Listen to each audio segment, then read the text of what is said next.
आज भारतीय जनता पार्टी की सरकार में जनपद अयोध्या में जुल्म अत्याचार की इंतहा हो गई है। गरीबों के मकानों पर बुलडोजर चलाए जा रहे हैं।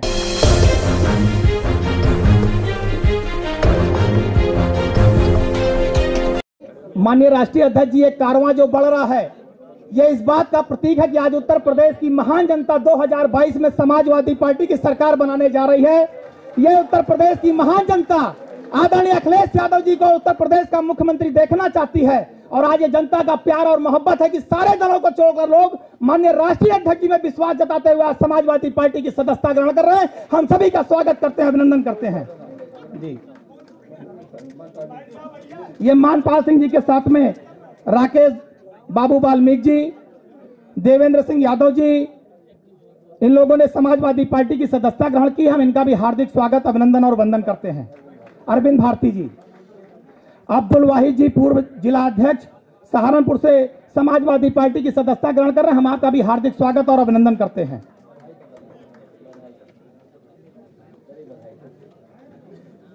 मैं इस कार्यक्रम को आगे बढ़ाते हुए आदरणीय अध्यक्ष जी, 3 दिन पुरानी घटना है अयोध्या जनपद अयोध्या फैजाबाद की।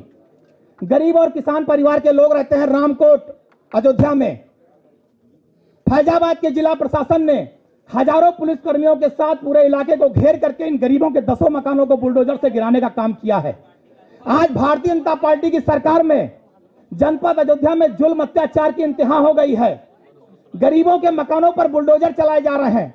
आज वो सारे लोग आपसे मिलने के लिए आए। मैं उसमें चाहता हूं मनीराम जी यहां पर मौजूद हैं, वो आए और अपनी बात को रखें, अपनी वेदना, अपने दुख और तकलीफ को माननीय राष्ट्रीय अध्यक्ष जी के सामने रखें। श्री मनीराम यादव जी।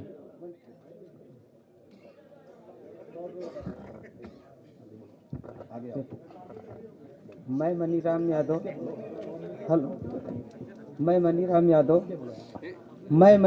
यादव मैं रामकोट हिराना का निवासी हूँ।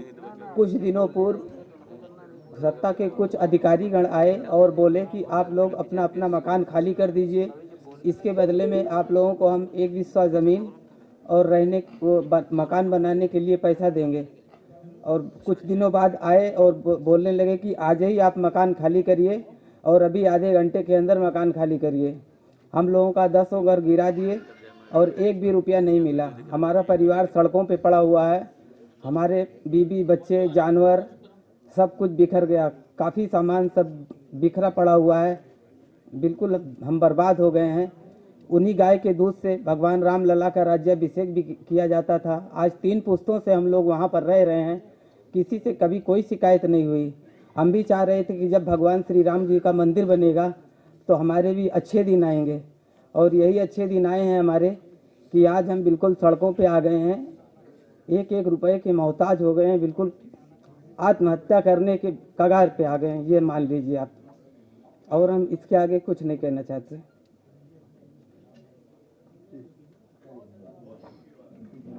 ये दूसरे श्री संतोष जी हैं, ये भी अपनी बात को रखना चाहते हैं। मैं संतोष कुमार बोल रहा हूँ कि मेरा घर राम जन्मभूमि के पीछे है और कुछ अधिकारियों ने मेरे घर को कहे कि खाली कर दो, लेकिन हम खाली नहीं किए, इसलिए हमारे घर को गिरा दिए रात में आकर के। और मेरे बीवी बच्चे सब सड़क पर, मेरे जानवर सब घूम रहे हैं। मेरी बेटियां बड़ी हो गई हैं।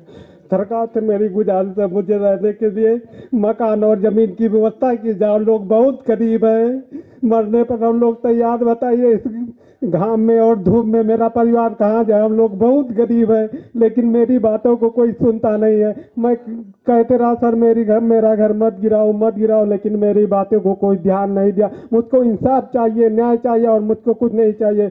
मेरा घर और मकान मुझको बना कर देने की कृपा करें, मेरी यही आपसे गुजारिश है। हम लोग बहुत गरीब आदमी है, मेरे रहने का कोई व्यवस्था नहीं है। हम एकदम बहुत परेशान है, सर मेरी मदद की जाए। हम लोग बहुत गरीब है।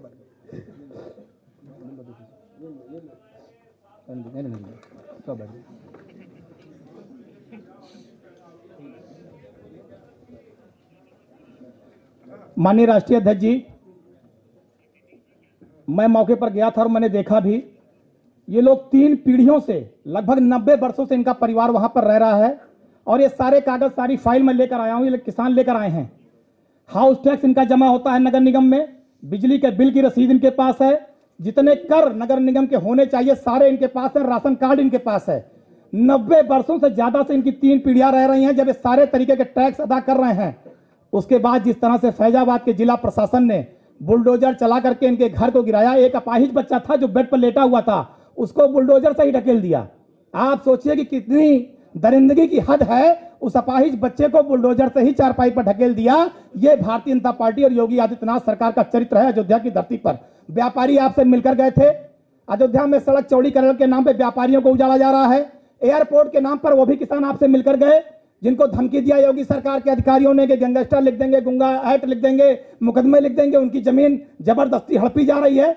तो पूरी अयोध्या को एक तरफ तो अखबारों में बड़ा बड़ा दिखाते हैं सपने, लेकिन अगर हकीकत देखी जाए अयोध्या की तो अयोध्या योगी आदित्यनाथ की सरकार में केवल ठगी छली जा रही है और मारी जा रही है, जिसका जीवंत उदाहरण अभी आप सारे लोगों ने यहां पर देखा है। इन सारे लोगों को राष्ट्रीय अध्यक्ष जी आपसे उम्मीद है और हमें पूरा विश्वास है कि 2022 में जब आप इस प्रदेश के मुख्यमंत्री बनेंगे तो पूरी अयोध्या को न्याय देने का काम करेंगे, ये हम सारे लोगों को विश्वास है। अब मैं हैशटैग अखिलेश पुस्तक के लेखक हफीज किदवई साहब से अनुरोध कर रहा हूं, वो आए और अपनी बात को रखें। हफीज किदवई साहब। आदाब। अखिलेश जी का बेहद शुक्रिया कि उन्होंने इस पुस्तक का लोकार्पण किया। ये पुस्तक सिर्फ लिखने, हम आपसे 2 मिनट बात करेंगे कि पुस्तक ये क्यों लिखी। हम लोग लेखक हैं, हम लोग लिखते पढ़ते रहते हैं, तो हम लोग बहुत आनंद का जीवन जी रहे थे। ये अचानक सरकार बदली और लिखने पर पाबंदी हो गई। हम अब वो नहीं लिख सकते। ये एक फैक्ट है कि हम कोई भी बात ऐसी नहीं लिख सकते कि जिसको बर्दाश्त कर सके हमारी सरकार। तो हमको लगा कि चलो ठीक है, इसको तो हम लोग चला लेंगे, हम लोग की आदत है लिखने पढ़ने की इस तरह से। लेकिन जब हम लखनऊ से बाहर निकल के जा रहे थे अभी सुल्तानपुर रोड पे, तो वहाँ आईटी सिटी देखा। ये 1 साल भर की पहले की बात है, आईटी सिटी को देखना। वहाँ बड़ी बड़ी घास निकली हुई थी, पतावा निकले हुए।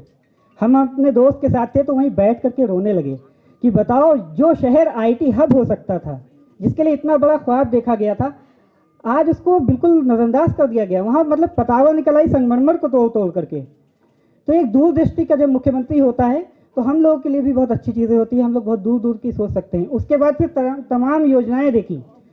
बहुत लोगों ने हमसे कहा कि मेट्रो लखनऊ में क्यों ज़रूरी थी। तब हम उनको ये हमने इस किताब के माध्यम से लिखा है कि मेट्रो इसलिए ज़रूरी थी क्योंकि जब शहर में आपकी कोई चीज़ें होंगी इस तरह की तो इन्वेस्टमेंट आएगा। दुनिया में उन शहरों की शुमार होती है जहाँ मेट्रो है। ये अपने खाली भारत का मसला नहीं है, पूरी दुनिया में उन शहरों की एक फहरिस्त बनती है जहाँ मेट्रो है, जहाँ दूसरी यातायात के बेहतरीन साधन है। तो ये सब चीज़ें हमारे मन में सवाल चल रहे थे, अपने दोस्तों से बातचीत करते थे। हमारे एक मित्र हैं जो बहुत शुभचिंतक हैं पार्टी के, और उदयवीर जी का हम बेहद शुक्रिया कहेंगे कि हाँ उन्होंने इसकी प्रस्तावना लिखी।